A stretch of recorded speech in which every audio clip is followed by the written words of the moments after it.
You talked about the Trump up and everything that's happening with that. And of course, people do want to talk about the rally, right? Yep. And, are they participating or not? But let's start with one of the things that I think the reason why he got elected is the conversation about inflation. Mm-hmm. I mean, it certainly spiked up. Everybody knows that. And so we watch that very closely. And we had a CPI report, and I think we should talk about it. Yeah, the Consumer Price Index came in for the month of October, and it was a little hotter than expected. And you sometimes get this dynamic where inflation goes up, then it comes down, but then it rebounds a little bit. It's almost like bouncing a basketball, and eventually it hopefully peters out and comes to some sort of equilibrium. And it's a bumpy road. Some of the drivers, though, of inflation continue to be the same old story, which is mainly shelter costs. The Fed has said that they are willing to look through that. So let's talk about shelter costs with not the non-economic folks listening to the show. Thank you. Yeah. That's right. So the shelter costs, there's two basic components there. One is you can think about it rents. If you're renting an apartment, right, they can really see what is that on a regular basis. But then there's this other part called owner's equivalent rent, where if you own your home, they will ask people, how much would you charge yourself to live in your home?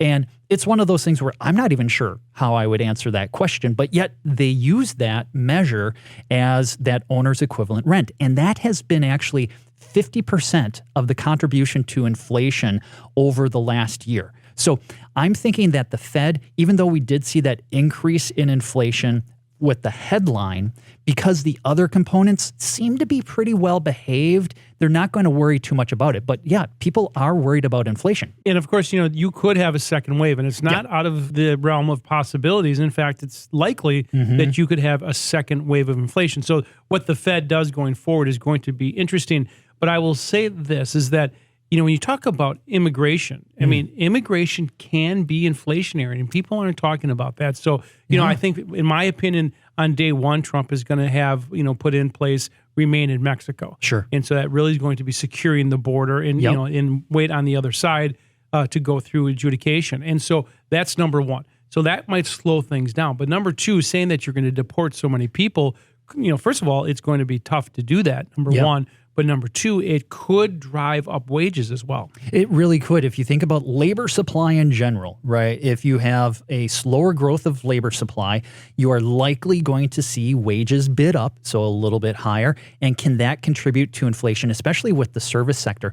Now, it's interesting when you look at the numbers for immigration, and most of the decent data that we have is for legal immigration. So when we're talking about deportations and that, it is almost exclusively focused on illegal immigration. And the ones they were talking about deporting, J.D. Vance talked about those who have already gone through the process and the judge said go home and are still here. So this will be an interesting conversation in what the Fed does with this information, right? They look backwards and say, we're going to react to it. So what Powell does in December with the rest of the committee will have nothing to do with immigration. That's right. And they actually made it very clear that they do not try to anticipate or speculate on policy changes. They don't feel that's appropriate for them to do. Now, as investors, we do try to anticipate as to what might happen, but the Fed has made it very clear they don't want to get involved in the political discussion. And so anything related to, let's say, immigration or tariffs or tax policy changes, really, the Fed is going to wait until those policies are actually proposed and making it through the process of either legislation or executive orders before they try to respond to it. And of course, Chair Powell is in the middle of the political fight. He is a lawyer, but he has his post until the middle of 26, I believe. And so he's saying he's not going to leave. So, I mean, the Fed is supposed to be independent. And so we're going to watch how this whole thing plays out, and we'll see. But if we see a spike up in inflation, the likelihood that we'll get another cut in December is going down day by day. It is, yeah.